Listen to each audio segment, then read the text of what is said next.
Hello guys, আমি আজকে আপনাদেরকে একদম মানে সহজ পদ্ধতিতে খুব অল্প সময়ে বাঁধাকপি রান্না করে দেখাবো।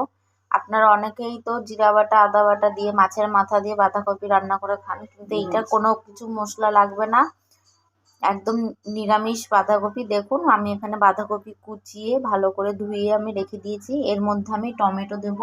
আমি এখানে এই বাঁধাকপিতে একটা গোটা বড় বাঁধাকপি নিয়েছি, এর মধ্যে আমি দুটো টমেটো ব্যবহার করছি, যাতে এই বাঁধাকপিটা একটু টক টক ভাব হয়। আপনারা এখানে এই এই এই রান্নাটাতে আপনারা একটু টমেটোর ব্যবহারটা বেশি করবেন।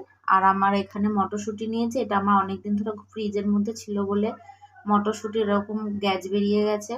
আমি এর মধ্যে ফোড়ন দেবো, 5 ফোড়ন আর দুটো তেজপাতা, আর দেবো নুন, হলুদের গুঁড়ো, লঙ্কার গুঁড়ো। আমি এই কটা মশলা দিয়ে আজকে আমি আপনাদেরকে বাঁধাকপি রান্নাটা দেখাবো। আমি এখানে কড়াই বসিয়ে দিয়েছি এবং কড়াইটা গরম হয়ে গেছে। এবার আমি তেল দিয়ে দিচ্ছি। আপনারা এরকম ভাবে একবার বাড়িতে রান্না করে দেখুন।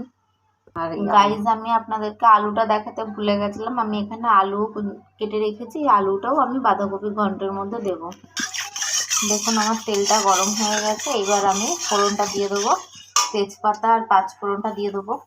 এখানে আপনারা 5 ফোড়নটা একটু বেশি ইউজ করবেন, যাতে ভালোভাবে গন্ধ বেরোয়, আর 5 ফোড়নটা ভালো করে ভাজবেন, তাহলে গন্ধটা খুব সুন্দর বেরোবে, এটা ভাজা ভাজা একটা স্মেল বেরোবে। আমি এখানে অনেকটাই 5 ফোড়ন দিয়েছি। 5 ফোড়নটা ভালোভাবে ভাজা ভাজা হয়ে গেলে একটা ভালো স্মেল বেরোবে।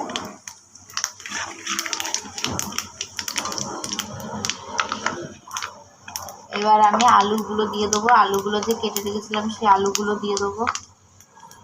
দেখুন, ফোড়নটা যখন আপনাদের এরকম ভাজা ভাজা হয়ে যাবে, আবার পুড়িয়ে ফেলবেন না, সেইভাবে করবেন। এবার আমি আলুটা দিয়ে দিচ্ছি।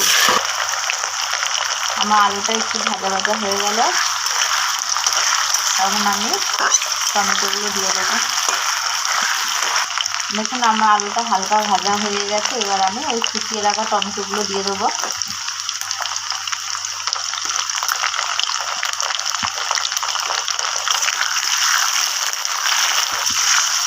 এবার আমি একে একে সব মশলাগুলো দিয়ে দেবো। এখানে আমি আন্দাজ মতন হলুদ গুঁড়ো দিয়ে দিচ্ছি, লঙ্কার গুঁড়ো দিয়ে দিলাম আন্দাজ মতন।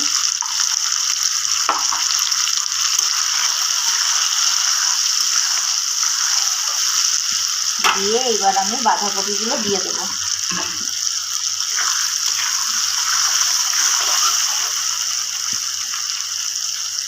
দেখুন, এবার আমি বাঁধাকপিগুলো দিয়ে দিচ্ছি।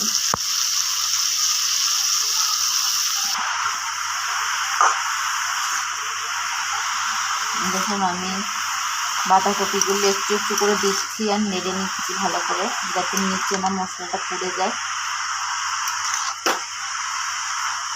আমার বাঁধাকপি থেকে আস্তে আস্তে জল ছাড়া শুরু করেছে।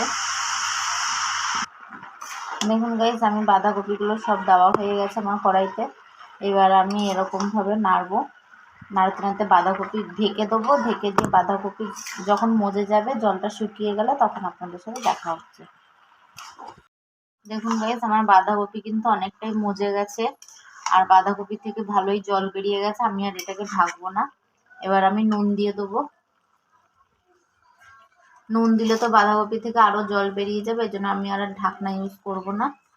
আমি এরকমভাবেই জলটাকে মজিয়ে নেব।